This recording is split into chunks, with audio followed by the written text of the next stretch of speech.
আসসালামু আলাইকুম। প্রিয় দর্শক, অন্য মঞ্চের আলাপ চাইতে আপনাদের সকলকে আমন্ত্রণ জানাচ্ছি। আপনারা কি সত্যিই মনে করেন পশ্চিমা মিডিয়া আপনাদের যে খবর দেখাচ্ছে আমেরিকা ও ইসরায়েল মিলে ইরানকে ধূলিসাৎ করে দেবে সেটাই আসল সত্য?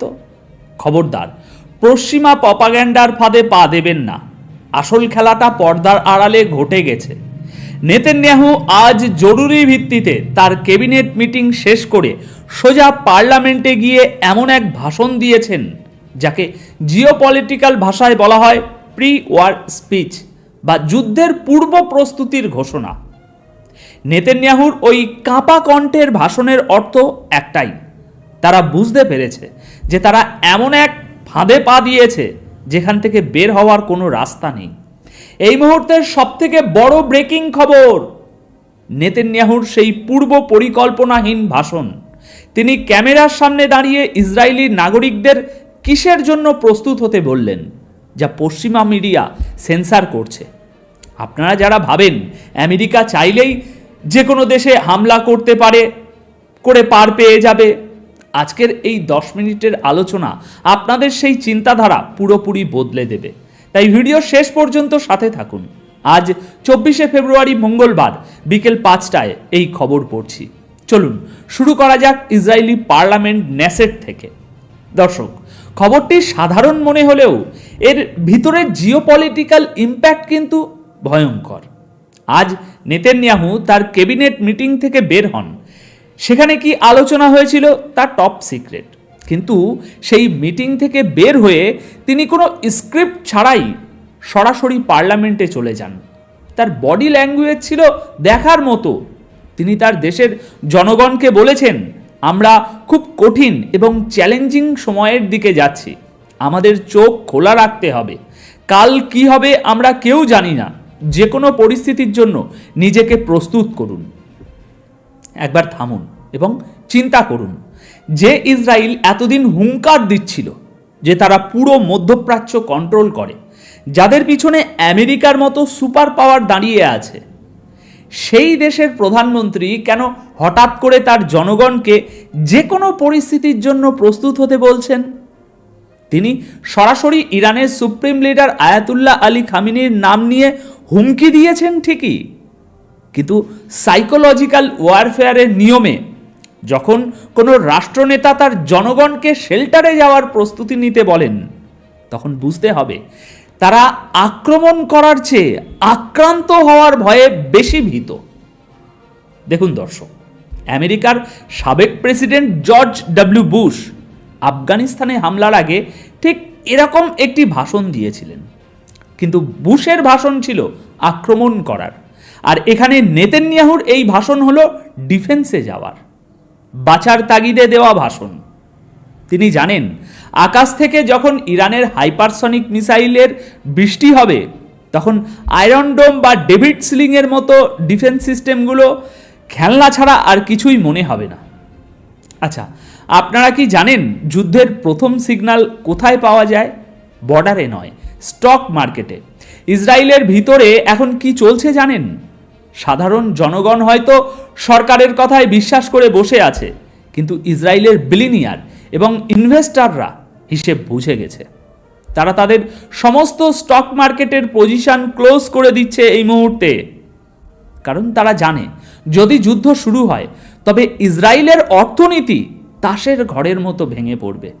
তারা তাদের সম্পদ ডলারে, তেলে বা গোল্ডে কনভার্ট করে ফেলছে।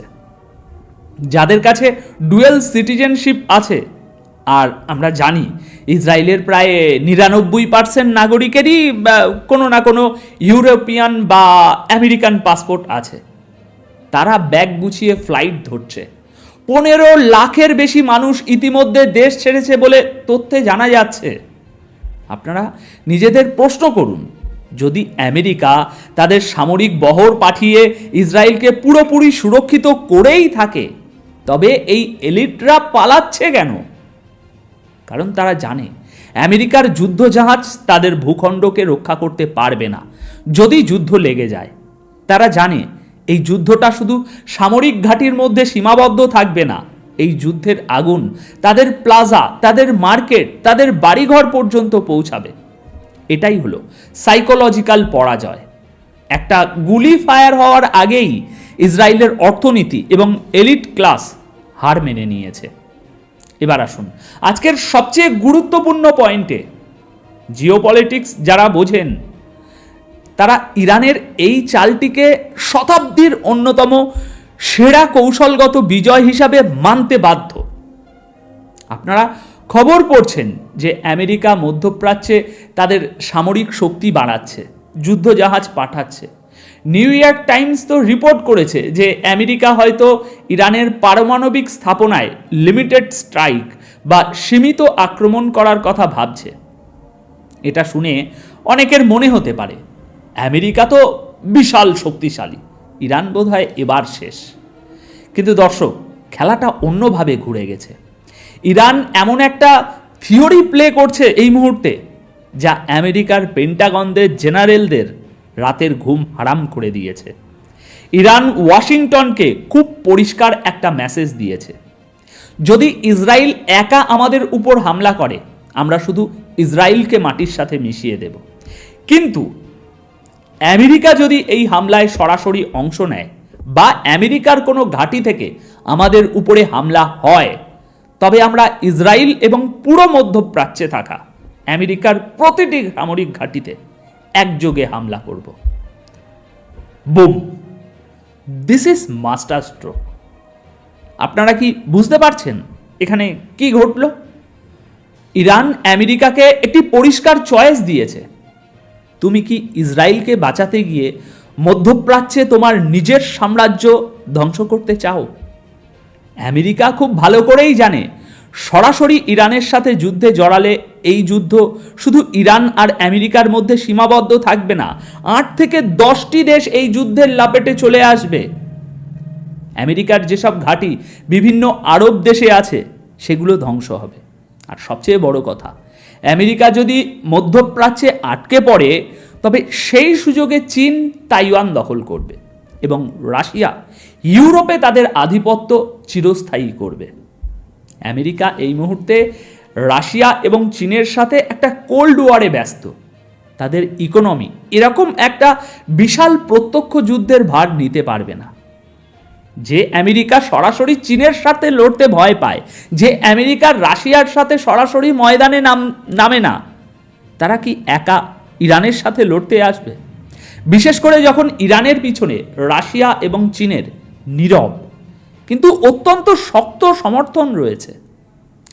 তাই আমেরিকা এখন ইসরায়েলকে বলছে, আমরা তোমাদের ডিফেন্স দেব, কিন্তু আমরা সরাসরি ইরানের ভূখণ্ডে আক্রমণ করব না।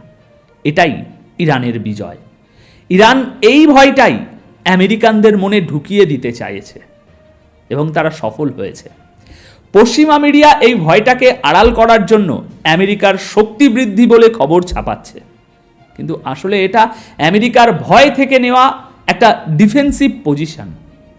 এখন আমরা যদি ইরানি মিডিয়া বা পশ্চিমা আর্টিকেলের দিকে তাকাই, সেখানে তারা দেখাচ্ছে নেতানিয়াহু খুব কনফিডেন্ট।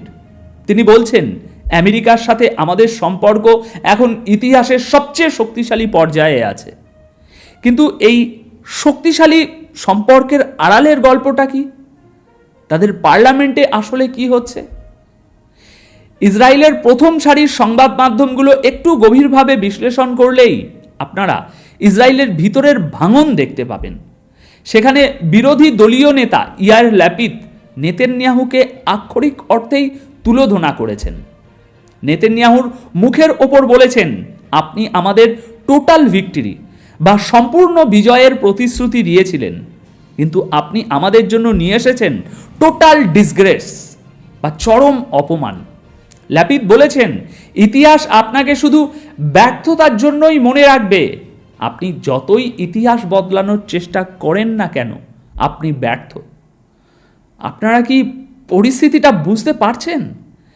যে দেশ একটি অস্তিত্ব রক্ষার যুদ্ধের দ্বারপ্রান্তে দাঁড়িয়ে আছে, তাদের নেতারা নিজেদের মধ্যেই এরকম কাদা ছোড়াছুড়ি করছে।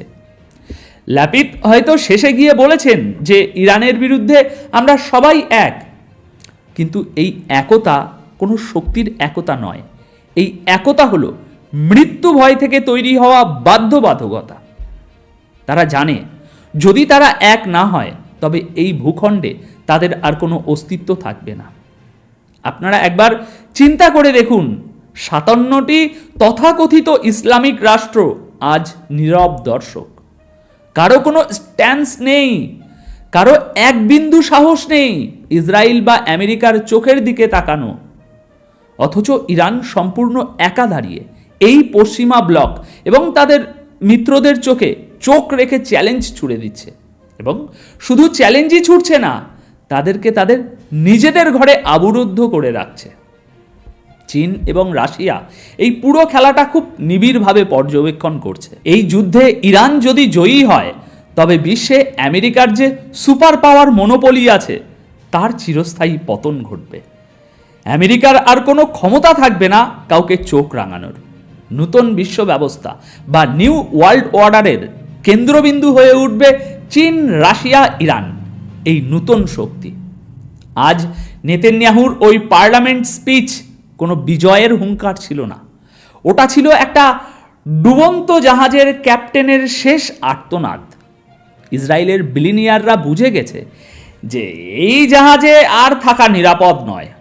পশ্চিমা বিশ্ব আজ তাদের নিজেদের পাতা জিওপলিটিক্যাল ফাঁদেই আটকে গেছে।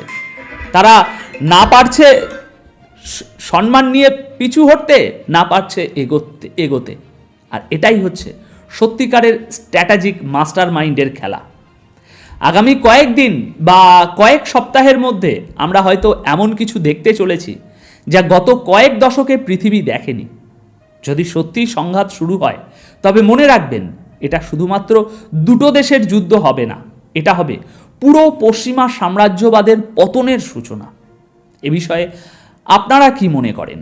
আপনাদের অত্যন্ত মূল্যবান মতামত আমাকে কমেন্ট বক্সে জানান। যারা সত্যিকারের জিওপলিটিক্যাল বিশ্লেষণ বুঝতে চায় তাদের সাথে এই ভিডিওটি শেয়ার করুন। চ্যানেলটি সাবস্ক্রাইব করে বেল আইকন চেপে দিন। আজকের মতো আমি বিদায় নিচ্ছি। চোখ কান খোলা রাখবেন, কারণ বিশ্ব ইতিহাস বদলাচ্ছে আমাদের চোখের সামনে। ধন্যবাদ আপনাদের সকলকে।